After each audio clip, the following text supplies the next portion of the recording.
Hello दोस्तों, मेरा नाम आर्यन है। मैं उड़ीसा का रहने वाला हूँ। मेरी उम्र 20 की है और मैं भुवनेश्वर में रहकर पढ़ाई कर रहा हूँ। आज मैं आपको अपनी कहानी बताने जा रहा हूँ, जो कि मेरे जीवन की सच्ची कहानी है। ये कहानी आज से 3 साल पहले की है। मैं कॉलेज में दाखिला लेने के लिए इंतजार कर रहा था। परीक्षा कुछ दिन पहले ही समाप्त हुई थी। परीक्षा के बाद मैं घर में ही खाली बैठा रहता था। एक दिन घर पर मेरी छोटी बुआ आई। मेरी बुआ बहुत दिनों के बाद हमारे घर आई थी। साथ में उनके बच्चे भी थे। बुआ को एक लड़का और एक लड़की थी। वो दोनों बच्चे अभी छोटे ही थे। बुआ की उम्र भी ज्यादा नहीं थी। वो 28 साल के करीब की रही होंगी। घर पर मम्मी से मिलकर वो मुझसे भी गले मिली। फिर बुआ ने मेरे कंधे पर हाथ रखकर कहा, आर्यन, तुम तो काफी बड़े हो गए हो। मैंने बुआ की बात का जवाब देते हुए कहा, बुआ, अब छोटा ही रहूंगा क्या? मेरी बात पर बुआ मुस्कराने लगी। फिर वो फ्रेश होकर मेरी माँ के साथ बातों में लग गई। मुझे उस दिन मेरे दोस्त की बहन की शादी में जाना था। तैयार होकर मैंने माँ से कहा कि मैं शादी में जा रहा हूँ। माँ ने मुझे टाइम से घर वापस आने के लिए कह दिया। मैं घर से निकल गया। शादी में जाकर देखा तो मेरे बाकी दोस्त भी आए हुए थे। महफिल पूरी सजी हुई थी। फिर हमारी मस्ती चालू हो गई और मस्ती करते करते रात के 2 बज गए। सर्दियों के दिन थे और ठंड बहुत पड़ रही थी। तभी माँ का फोन आया और वो मुझे घर आने के लिए कहने लगी। माँ ने कहा कि उनकी तबीयत ठीक नहीं है। उन्होंने बताया कि पिताजी भी घर पर नहीं हैं और वो दोनों मेरा ही इंतजार कर रहे थे। माँ ने मुझे जल्दी घर पहुंचने के लिए कह दिया। बुआ भी अभी तक सोई नहीं थी और वो लोग मेरा ही इंतजार कर रहे थे। मैं अपने दोस्तों के साथ बाइक लेकर निकल पड़ा। 25 किलोमीटर का सफर था। रास्ते में घना कोहरा छाया हुआ था। बाइक पर बैठे हुए मेरे दांत कंपा रहे थे। जब मैं घर पहुंचा तो पूरा कांप रहा था। मैंने घर के बाहर पहुंचकर बुआ को फोन किया। बुआ ने आकर दरवाजा खोला और मैं जल्दी से अंदर घुस गया। अंदर जाकर मैं सीधा अपने रूम में चला गया। मैंने जूते निकाले और कंबल उठाकर उसमें दुबक गया। मुझे बहुत ठंड लग रही थी। बुआ को शायद मेरी हालत का अंदाजा हो गया था। वो कुछ मिनट के बाद मेरे कमरे में आई तो मैं कांप रहा था। वो कहने लगी, आर्यन, तू तो सर्दी से कांप रहा है। रुक, मैं तेरे लिए चाय बना कर लाती हूँ। इतना बोलकर बुआ रसोई में चली गई मेरे लिए चाय बनाने के लिए। तब तक मैं कंबल की गर्मी लेकर थोड़ा गर्म हो चुका था। मैं अपने फोन में रील देखने लगा। थोड़ी देर में बुआ चाय लेकर आई। बुआ ने चाय का कप मेरे हाथ में थमाया और पास ही बैठ गई। मैंने दोनों हाथों से कप को पकड़ लिया। गर्माहट मिलते ही थोड़ा सुकून महसूस हुआ। बुआ मुस्कुराते हुए बोली, अब तो तेरी शादी की उम्र हो गई है। कोई लड़की वड़की पसंद है क्या? मैं थोड़ा हंसते हुए बोला, अभी तो पढ़ाई कर रहा हूँ। बुआ, पहले पढ़ाई पूरी कर लूं फिर सोचेंगे। बुआ ने शरारती अंदाज में कहा, अरे, पढ़ाई के साथ साथ दिल लगाना भी जरूरी होता है, नहीं तो लाइफ बोरिंग हो जाती है। मैं थोड़ा शर्माते हुए बोला, ऐसा कुछ नहीं है बुआ, अभी तक तो कोई मिली ही नहीं जो दिल को भा जाए। बुआ ने चाय की चुस्की लेते हुए कहा, चल झूठ मत बोल, तेरी हंसी बता रही है कि कुछ तो है। बता न, कौन है वो?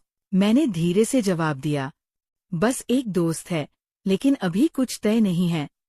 बुआ ने मजाकिया लहजे में कहा, अच्छा, दोस्ती से आगे बढ़ाने का कोई प्लान है या यूं ही टाइम पास कर रहा है? मैंने थोड़ा संजीदा होकर कहा, नहीं बुआ, टाइम पास वाली बात नहीं है, पर अभी फोकस पढ़ाई पर है। बुआ ने सिर हिलाते हुए कहा, अच्छा, अच्छी बात है, पर अगर कोई पसंद हो तो उसे वक्त देना भी जरूरी होता है। फिर हम दोनों चाय पीते पीते देर तक बात करते रहे। बुआ अपने कॉलेज टाइम की बातें सुनाने लगी कि कैसे उनके भी दोस्त हुआ करते थे और कैसे समय के साथ सब बदल जाता है। मुझे उनकी बातें सुनकर अच्छा लग रहा था। चाय खत्म होने के बाद बुआ ने कहा, अब सो जा, सुबह देर से उठेगा तो मम्मी डांटेगी। मैंने हाँ में सिर हिलाया और बुआ अपने कमरे में चली गई। उनके जाने के बाद मैं कंबल में दुबक गया। ठंड अब भी थी, लेकिन चाय पीने के बाद शरीर में थोड़ी गर्मी आ गई थी। धीरे धीरे आंखें बंद होने लगीं और मैं गहरी नींद में सो गया। फिर अगली सुबह मम्मी की आवाज सुनकर मेरी नींद खुली। वो किचन में कुछ बना रही थी, साथ ही बुआ से बातें भी कर रही थी। हल्की हल्की धूप खिड़की से अंदर आ रही थी। मैं धीरे धीरे उठकर बैठा, कंबल अब भी मेरे ऊपर था। तभी बुआ कमरे में आई और बोली, चल उठ, कितनी देर तक सोएगा? मम्मी कब से तुझे आवाज दे रही हैं। मैंने अंगड़ाई लेते हुए कहा। बस अभी उठा बुआ। फिर मैं बाथरूम जाकर फ्रेश हुआ और बाहर आया तो देखा कि मम्मी और बुआ साथ में चाय पी रही थी। मम्मी ने मुझे देखते ही कहा, आजा, तेरा भी कप रखा है, पी ले। मैं भी उनके पास बैठकर चाय पीने लगा। घर का माहौल बहुत खुशनुमा था। बुआ के बच्चे खेल रहे थे, पापा अभी तक नहीं लौटे थे और मम्मी सुबह की सफाई और खाना बनाने में व्यस्त थी। थोड़ी देर बाद मम्मी ने कहा, आर्यन, मुझे तेरी नानी के यहाँ जाना है, वहाँ कुछ जरूरी काम है, मैं दोपहर तक लौट आऊंगी। मैंने सिर हिलाते हुए कहा, ठीक है मम्मी, आप आराम से जाओ। बुआ ने भी कहा, हाँ भाभी, आप निश्चिंत रहिए, मैं यहाँ हूँ ना। मम्मी तैयार होकर घर से निकल गई और अब घर में मैं, बुआ और उनके बच्चे थे। बुआ किचन में कुछ बनाने चली गई और मैं अपने फोन में लग गया। कुछ देर बाद बुआ किचन से बाहर आई और बोली, आर्यन, नाश्ता लग गया है, आकर खा ले। मैंने फोन रखते हुए कहा, हाँ, आता हूँ बुआ। डाइनिंग टेबल पर नाश्ता लग चुका था, गर्म पराठे, दही और अचार। मैं और बुआ साथ बैठकर खाने लगे। उनके बच्चे भी पास ही बैठकर खेल रहे थे। वैसे कल रात की बात अभी भी दिमाग में घूम रही है, बुआ ने मुस्कुराते हुए कहा। मैंने हैरानी से पूछा, कौन सी बात? अरे वही, तेरी गर्लफ्रेंड वाली, उन्होंने मजाकिया अंदाज में कहा। मैं थोड़ा झेम गया और बोला, अरे बुआ, वो तो बस ऐसे ही, अभी कुछ नहीं है सीरियस। ऐसा है क्या? बुआ ने शरारती अंदाज में कहा, देख, मैं तेरी दोस्त जैसी ही हूँ, मुझसे कुछ भी छिपाने की जरूरत नहीं। अगर सच में कोई है तो बेझिझक बता सकता है। मैंने हल्के हंसते हुए कहा, अभी कुछ नहीं है, लेकिन अगर होगा तो सबसे पहले आपको ही बताऊंगा। बुआ मुस्कुराई, यही बात है, अब ठीक है। हम खाना खा ही रहे थे कि तभी बुआ की बेटी रोने लगी। शायद उसे नींद आ रही थी। बुआ उसे गोद में उठाकर झुलाने लगी और मैं अपना नाश्ता खत्म करने लगा। कुछ ही देर में बुआ की बेटी सो गई और बुआ ने उसे कमरे में सुला दिया। फिर वो वापस आई और मेरे सामने बैठकर बोली, चल, अब तू बता, तेरी पढ़ाई कैसी चल रही है? भुवनेश्वर में सब ठीक चल रहा है? मैंने सिर हिलाते हुए कहा, हाँ बुआ, सब अच्छा चल रहा है, बस एग्जाम्स की टेंशन रहती है। बुआ ने समझाते हुए कहा, देख, टेंशन मत लिया कर, जितना हो सके प्लान करके पढ़ाई कर। और हाँ, सेहत का भी ख्याल रखना। वहाँ हॉस्टल में टाइम से खाना खाता है या नहीं? हाँ बुआ, खा लेता हूँ, लेकिन घर जैसा खाना कहाँ मिलता है? मैंने हंसते हुए कहा, अरे हाँ, घर का खाना तो अलग ही होता है। बुआ ने मुस्कुराते हुए कहा, चल, आज मैं तेरे लिए कुछ अच्छा बनाती हूँ, क्या खाएगा? जो आप बना दें, बुआ, मैंने उत्साहित होकर कहा। बुआ हंस दी और किचन में चली गई और मैं ड्राइंग रूम में बैठकर मोबाइल में रील देखने लगा। थोड़ी देर में घर से हल्के मसालों की खुशबू आने लगी। बुआ सच में कुछ स्पेशल बना रही थी। करीब 1 घंटे बाद उन्होंने आवाज लगाई, आर्यन, खाना लग गया है, आजा। मैं झट से उठा और डाइनिंग टेबल पर पहुंचा। बुआ ने आलू गोभी की सब्जी, दाल, चावल और गर्म गर्म रोटियां बनाई थीं। खाने की खुशबू से ही भूख बढ़ गई थी। वाह बुआ, मजा आ गया, मैंने थाली की तरफ देखते हुए कहा। बुआ हंस दी, अभी खा, फिर बता कैसा लगा। हम दोनों खाना खाने लगे। जैसे जैसे मैं खाता गया, मुझे अपने हॉस्टल के खाने की याद आ गई। वहाँ न ऐसा स्वाद होता था, न घर जैसी गर्माहट। मैंने बुआ से कहा, आपका बनाया खाना खाकर तो मुझे भुवनेश्वर जाने का मन ही नहीं कर रहा है। बुआ मुस्कुराई, तो फिर रुक जा कुछ दिन, मम्मी भी खुश हो जाएंगी। नहीं बुआ, कॉलेज छोड़कर कैसे रुक सकता हूँ? मैंने हल्के अफसोस से कहा। बुआ ने गहरी सांस ली। हाँ, समझ सकती हूँ। जब मैं शादी के बाद पहली बार मायके आई थी, यही तो फीलिंग थी। लेकिन क्या करें, जिम्मेदारियां निभानी पड़ती हैं। फिर हम खाना खाते खाते अपनी पुरानी यादों में खो गए। बुआ ने बताया कि जब वो छोटी थी, तब वो भी मेरी मम्मी के साथ इसी तरह बैठकर बातें करती थी। समय कितना बदल गया ना आर्यन। बचपन में हम सब साथ खेलते थे, अब बस फोन पर ही बातें होती है। बुआ ने हल्की उदासी से कहा। हाँ बुआ, लेकिन कुछ रिश्ते वैसे ही रहते हैं, भले ही हम दूर चले जाए। मैंने मुस्कुराते हुए कहा। बुआ ने सिर हिलाया और कहा, बिल्कुल सही कहा तूने। फिर जैसे ही हमने खाना खत्म किया, मम्मी का फोन आया। मैं जल्दी से फोन उठाया। हाँ मम्मी, पहुंच गई? मम्मी की आवाज आई। हाँ बेटा, मैं पहुंच गई हूँ, लेकिन शायद मुझे थोड़ी देर और लगेगी। तुम लोग ठीक हो ना? हाँ मम्मी। बुआ के हाथ का खाना खाकर मजा आ गया। मम्मी हंस पड़ी। अच्छा, तो अब बुआ ज्यादा प्यारी हो गई, मैंने मजाकिया अंदाज में कहा। मम्मी ने हंसते हुए कहा, ठीक है, मैं जब निकलूंगी तो बता दूंगी। फोन कटने के बाद बुआ ने कहा, चल अब थोड़ा आराम कर ले, फिर शाम को बाहर टहलने चलते हैं। मैंने हाँ में सिर हिलाया और अपने कमरे में चला गया।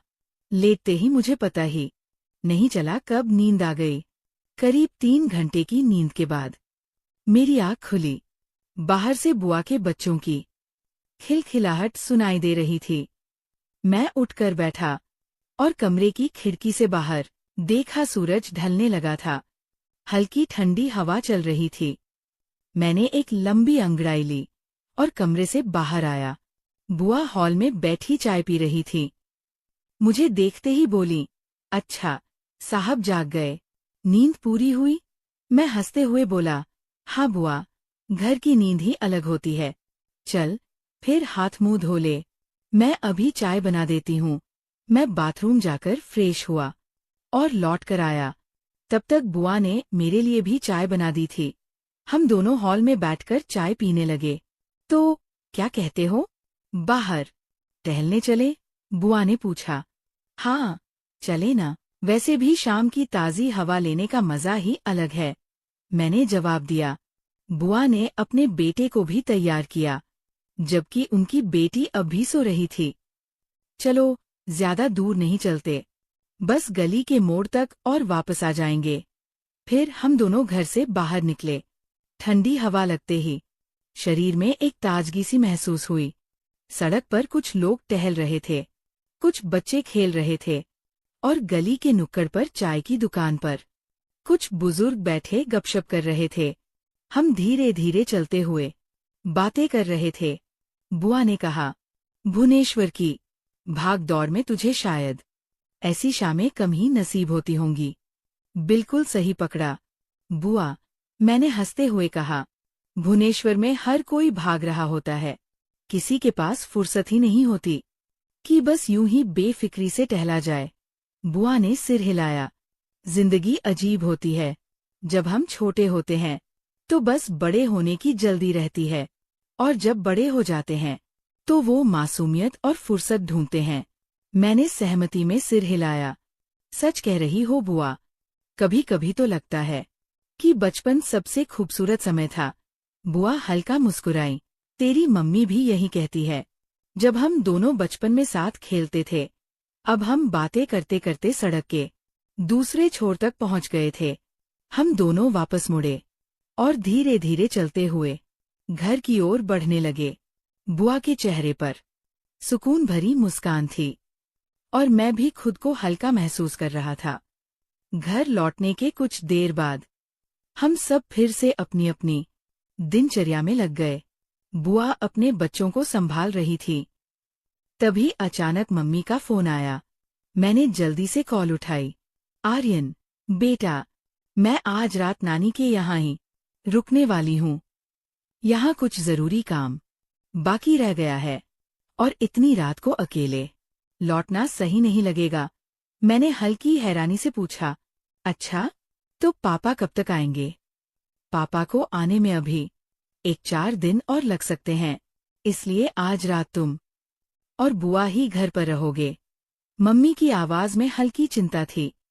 ठीक है मम्मी, आप चिंता मत करो, मैं और बुआ सब संभाल लेंगे।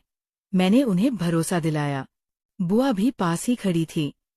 मैंने जब उन्हें बताया कि मम्मी आज रात घर नहीं आ रही हैं, तो उन्होंने हल्का मुस्कुराते हुए कहा, चलो कोई बात नहीं, वैसे भी मैं यहाँ हूँ, कोई टेंशन की बात नहीं है। बुआ ने रात का खाना बना लिया था, सिंपल दाल, चावल और आलू की सब्जी।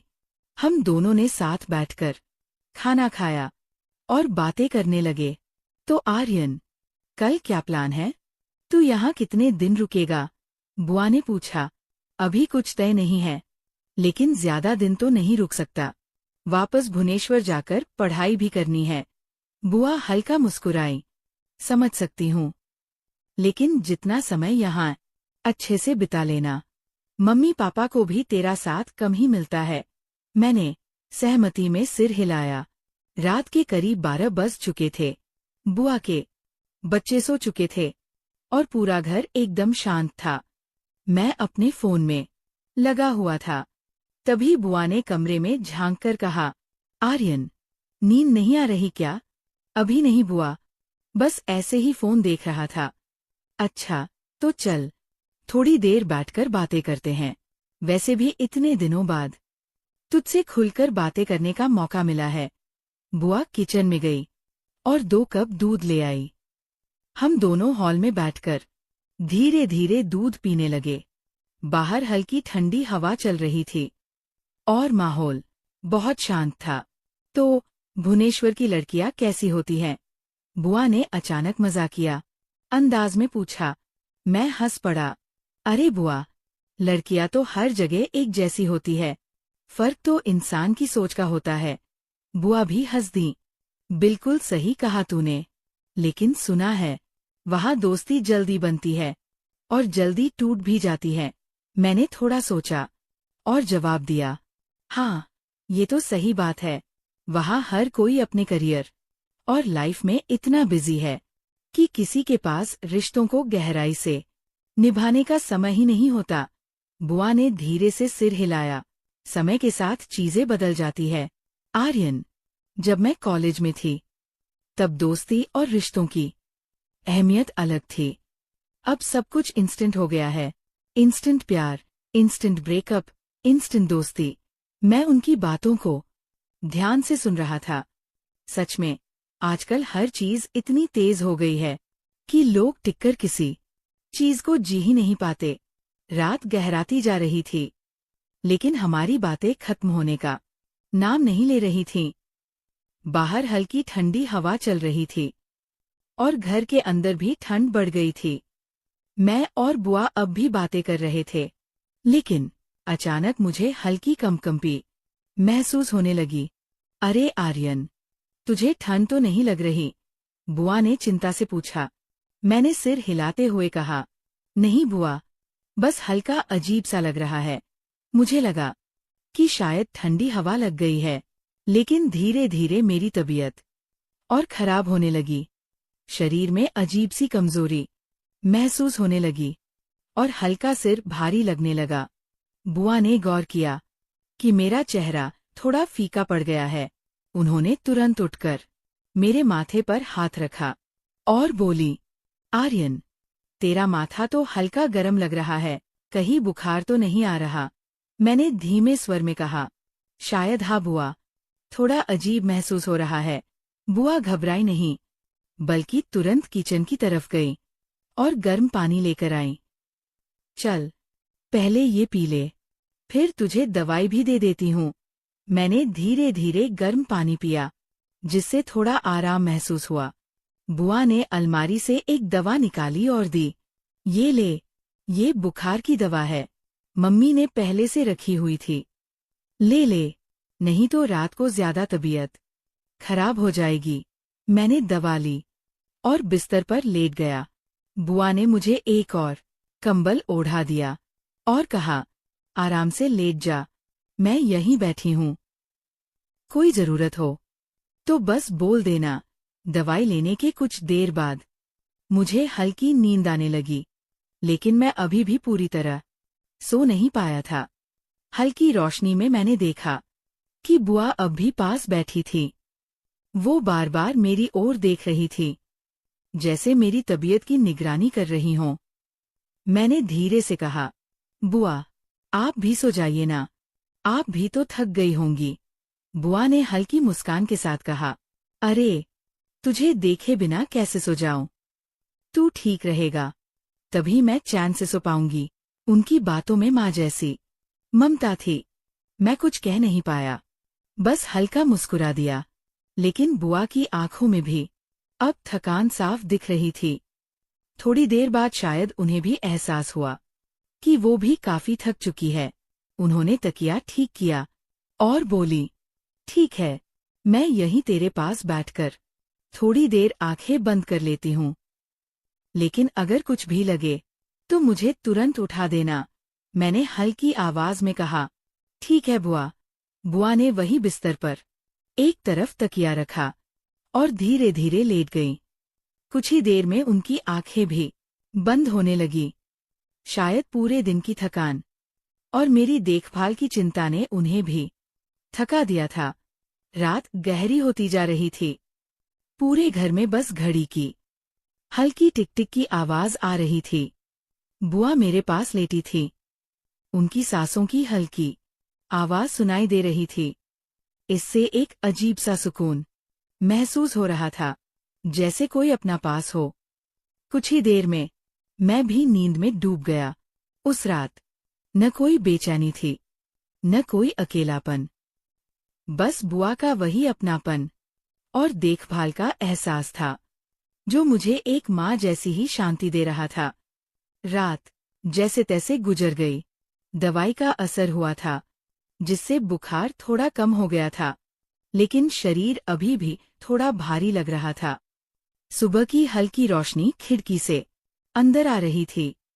मेरी आंखें धीरे धीरे खुली तो देखा कि बुआ अभी भी मेरे पास ही सो रही थी। उनका एक हाथ मेरे बिस्तर पर था।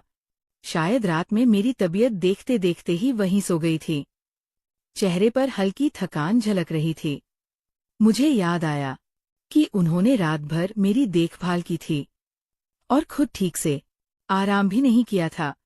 मैंने धीरे से हिलते हुए उठने की कोशिश की ताकि उन्हें परेशान न करूं, लेकिन मेरी हलचल से बुआ की नींद खुल गई। उन्होंने धीरे से आंखें खोलीं और तुरंत मेरी तरफ देखा। कैसा लग रहा है अब? बुआ ने चिंता भरी आवाज में पूछा। मैंने हल्की मुस्कान के साथ कहा, अब काफी बेहतर महसूस हो रहा है बुआ। बुखार भी कम लग रहा है। बुआ ने हाथ बढ़ाकर मेरे माथे को छुआ और राहत की सांस ली। हाँ, अब बुखार उतरा हुआ लग रहा है, लेकिन तू एकदम ठीक हुआ नहीं है। आराम कर ले। मैंने धीरे से कहा, बुआ, आप भी तो रात भर जागी थी। आपको भी तो आराम करना चाहिए।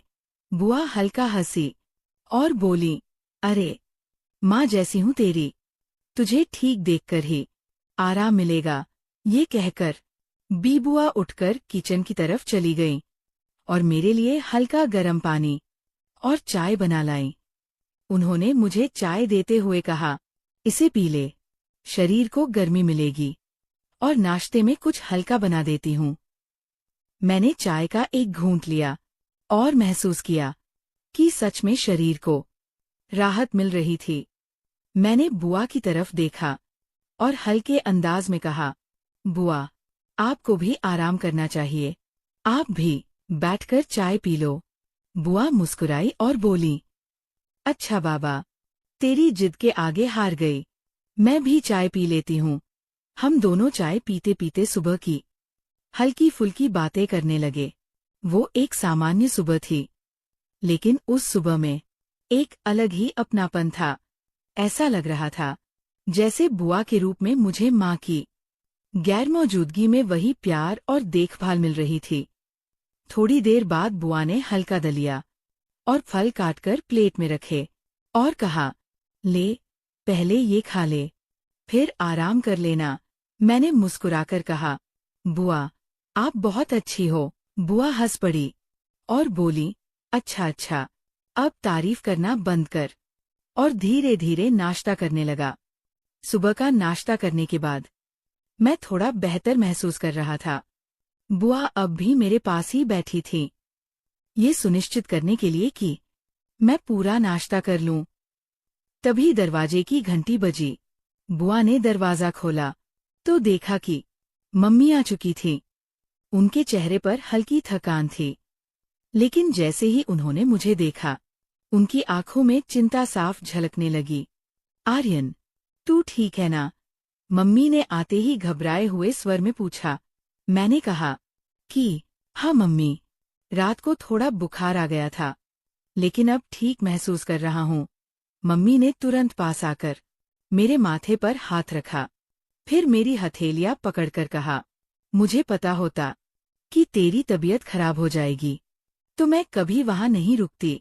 मम्मी के चेहरे पर अब भी चिंता थी। उन्होंने मेरे माथे पर दोबारा हाथ रखा और फिर गहरी सांस लेते हुए बुआ से पूछा, कल रात क्या हुआ था? इसे अचानक बुखार कैसे आ गया? बुआ ने पानी का गिलास मम्मी की ओर बढ़ाते हुए कहा, भाभी, रात में आर्यन को अचानक ठंड लगने लगी थी। जब मैंने इसे देखा तो इसका माथा गर्म था, लेकिन घबराने वाली कोई बात नहीं थी। मैंने इसे दवा दे दी थी और रात भर इसका ख्याल रखा। मम्मी ने मेरी तरफ देखा और हल्का नाराज होते हुए बोली, तूने मुझे फोन क्यों नहीं किया? अगर तुझे इतनी तकलीफ हो रही थी तो बता सकता था ना? मैंने धीरे से कहा, मम्मी, आप पहले ही नानी के यहाँ बिजी थी। अगर आपको बता देता तो आप और परेशान हो जाती। और फिर बुआ तो थी ही मेरा ख्याल रखने के लिए। मम्मी ने गहरी सांस लेते हुए बुआ की तरफ देखा और थोड़ा भावुक होकर बोली, शीतल, सच कहूं तो तूने जो किया वो मैं भी नहीं कर पाती। अगर यहाँ होती, पूरी रात इसे संभालना तेरा बहुत एहसान रहेगा। बुआ हल्का मुस्कुराई और बोली, भाभी, इसमें एहसान कैसा? ये मेरा भी तो बच्चा है। और वैसे भी जब तू मेरे बच्चों के लिए कुछ करती है तब क्या तू एहसान गिनाती है? मम्मी की आंखों में हल्की नमी आ गई। उन्होंने बुआ का हाथ पकड़कर कहा, सच में नंद हो तो तेरी जैसी। मैं ये सब देखकर हल्का मुस्कुरा रहा था। माँ और बुआ के इस रिश्ते में जो अपनापन था वो किसी भी चीज से ज्यादा अनमोल था। फिर मम्मी ने धीरे से पूछा, अच्छा, रात भर तू बैठी रही थी इसके पास? बुआ ने हल्की हंसी के साथ कहा, हाँ, जब तक बुखार थोड़ा कम नहीं हुआ तब तक बैठी थी। फिर मैंने भी यहीं सोने का सोचा, ताकि अगर इसे कुछ भी महसूस हो तो तुरंत देख सकूं। मम्मी ने मेरी तरफ देखा और प्यार से मेरे बालों में हाथ फेरते हुए कहा, तू कितना नसीब वाला है आर्यन, जो तुझे तेरी माँ जैसी बुआ मिली है। मैंने हंसते हुए कहा, बिल्कुल मम्मी, अगर बुआ न होती तो पता नहीं रात कैसे कटती। बुआ ने प्यार से मेरा कंधा थपथपाया और बोली, चल चल, अब ज्यादा इमोशनल मत कर। अब तू ठीक है, बस आराम कर और जल्दी ठीक हो जा। मम्मी ने सिर हिलाते हुए कहा, हाँ, और आज से इस घर में कोई भी लापरवाही नहीं करेगा। मैं खुद से देख कर रखूंगी। मैंने मुस्कुराते हुए मम्मी की तरफ देखा और मन ही मन शुक्रगुजार था कि मेरे पास माँ और बुआ जैसी दो ममता भरी शख्सियतें थीं, जो मुझे इतना प्यार और देखभाल दे रही थी। ये कहानी पसंद आई हो तो इसे लाइक करें और अपने दोस्तों के साथ शेयर करें। आगे भी ऐसी ही रोमांचक कहानियों के लिए हमारे चैनल को सब्सक्राइब करें। मेरी एक बेटी और एक बेटा है। मेरी बेटी की शादी 2 साल पहले हो चुकी है और बेटा भी विवाहित है। मेरा बेटा अक्सर नौकरी की वजह से बाहर रहता है, जबकि बहू मेरे पास रहती है। मेरे बेटे की शादी को 3 साल हो चुके हैं। एक दिन मेरी बेटी सुप्रिया ने मुझे फोन करके बताया कि उसके पति को उसका बॉस ने नौकरी से हटा दिया है। अब उन दोनों के लिए मुसीबतें बढ़ गई थी। मैंने तुरंत उसे अपने घर बुलाने का फैसला किया ताकि मैं उसकी मदद कर सकूं। अगले दिन वह मुझसे मिलने आई। जब वो आई तो उसके चेहरे पर तनाव साफ दिखाई दे रहा था।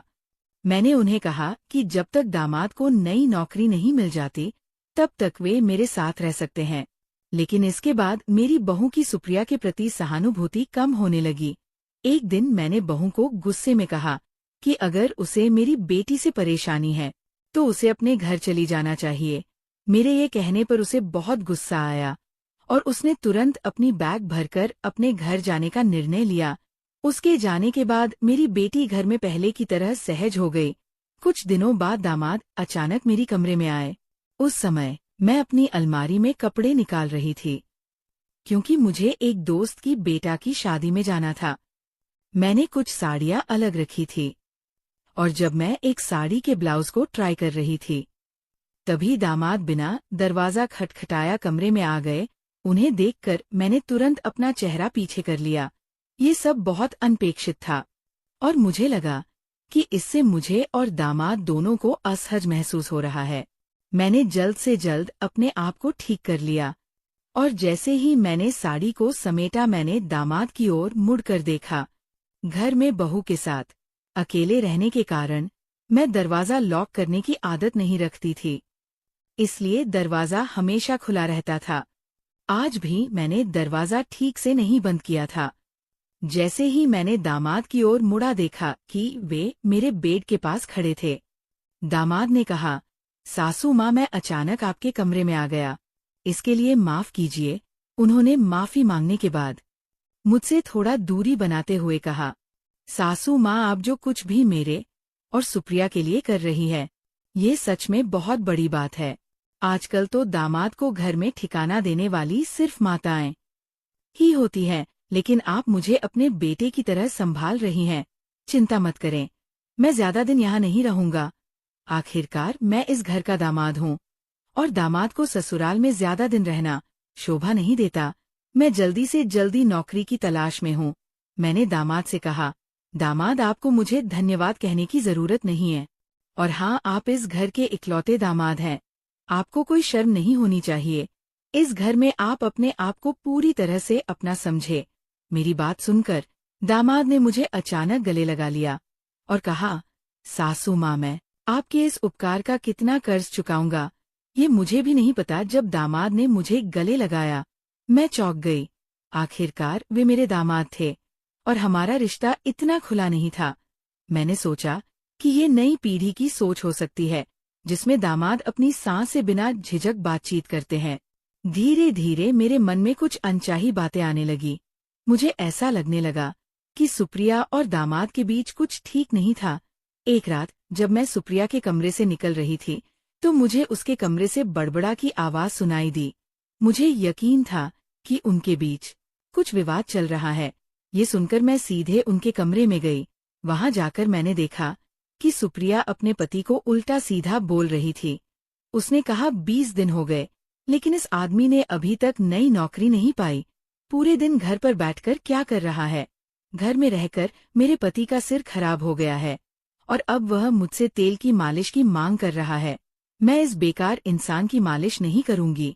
सुप्रिया इतनी भड़क गई थी कि उसने माँ के सामने ही अपने पति का अपमान करना शुरू कर दिया।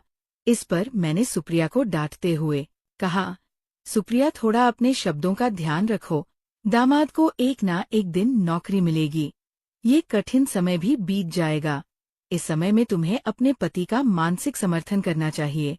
पति की सेवा करना बहुत पुण्य का कार्य है।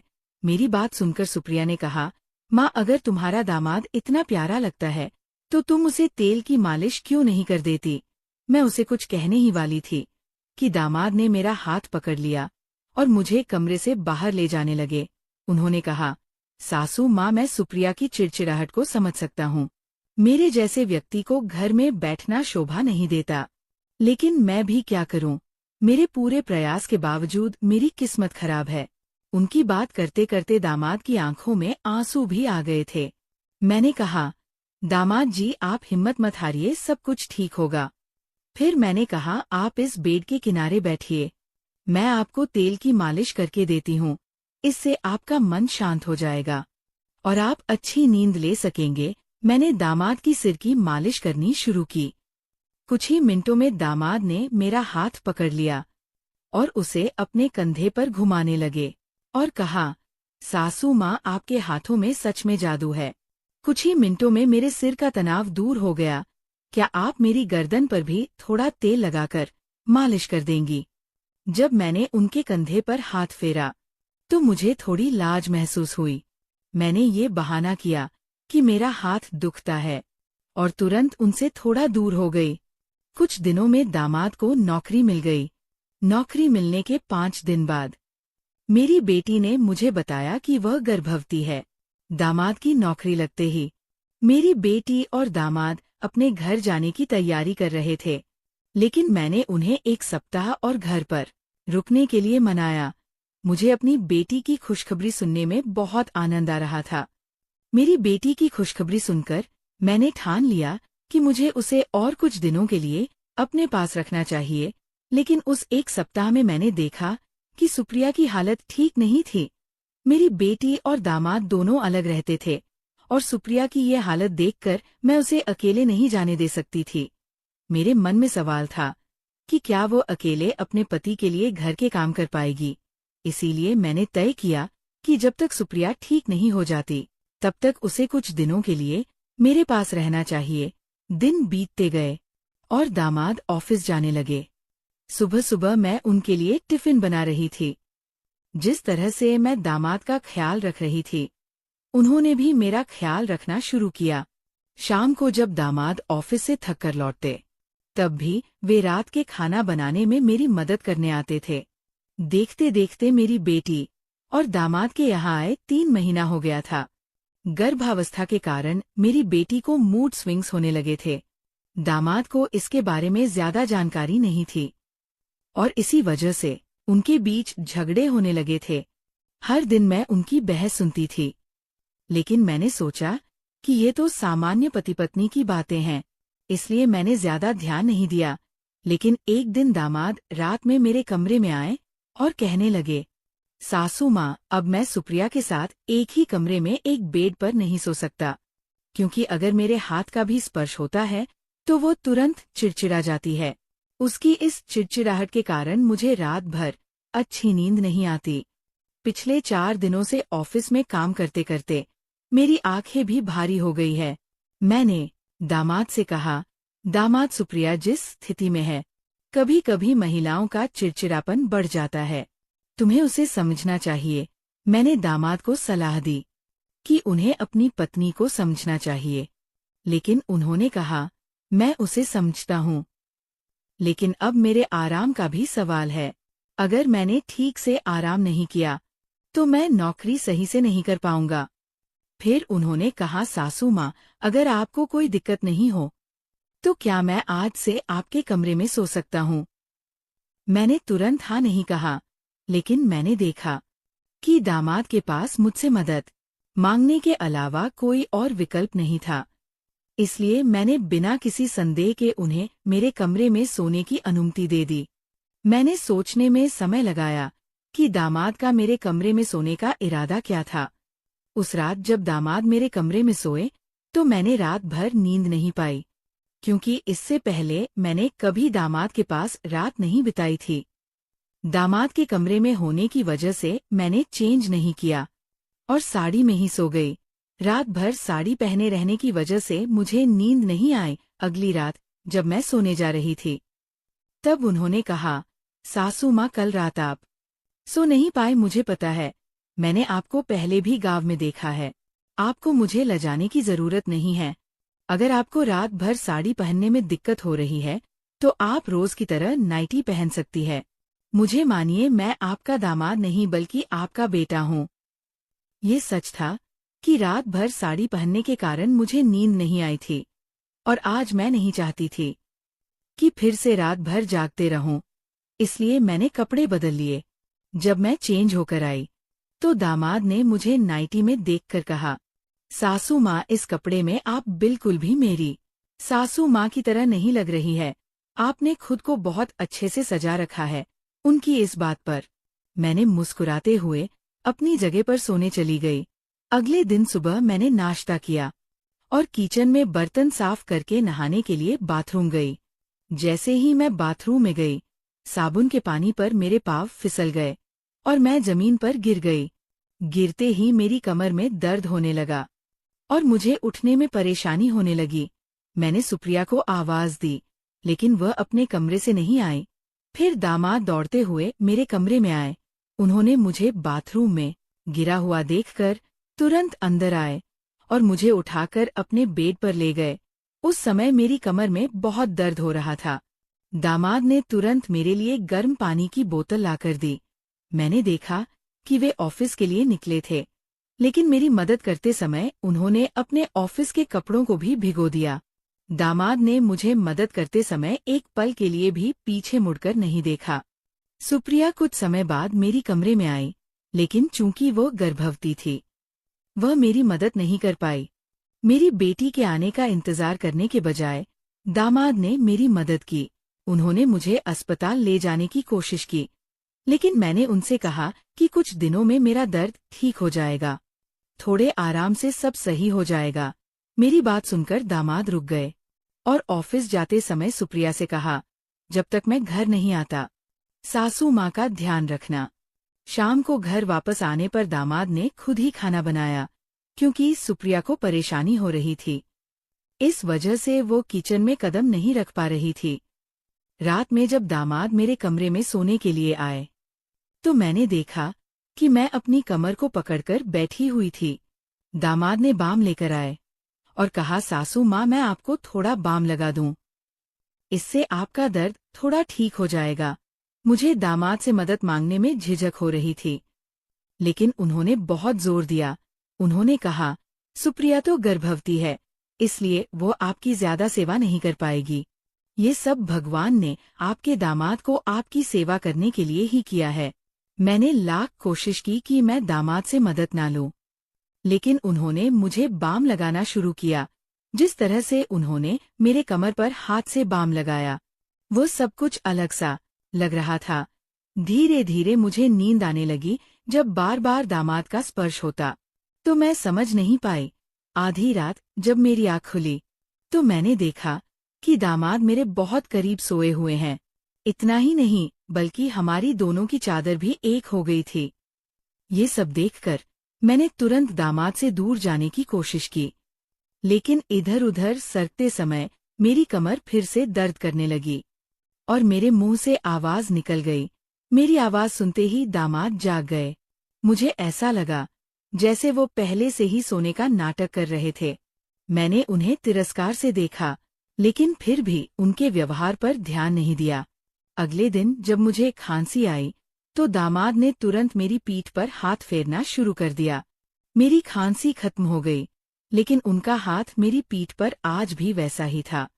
मुझे अब दामाद के साथ अपने कमरे को साझा करना पसंद नहीं आ रहा था, क्योंकि उनकी मेरी तरफ की देखभाल अब मुझे कुछ और ही संकेत दे रही थी।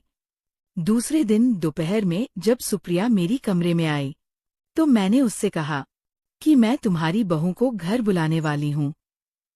मुझे घर के काम करने में दिक्कत हो रही थी, इसलिए अगर वो घर पर रहेगी तो वो घर पर ध्यान दे सकेगी।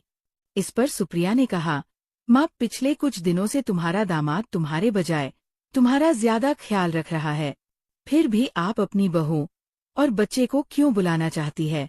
क्या तुम्हारा दामाद तुम्हारे लिए काफी नहीं है? जो बात मैं कहना चाहती थी वो सुप्रिया को समझ में नहीं आई। रात में मैंने दामाद से बात करने का फैसला किया। जब रात में दामाद कमरे में आए तो मैंने उनसे कहा, आज से तुम सुप्रिया के साथ उसकी कमरे में सो, उसे अकेले सोने के लिए मत छोड़ो। कुछ दिनों में मेरी बहू वापस आएगी, तब वो मेरे कमरे में सोएगी। इस पर दामाद ने कहा, सासू माँ, मैं आपकी देखभाल कर रहा हूँ, क्या मैंने आपको पराया समझ लिया है?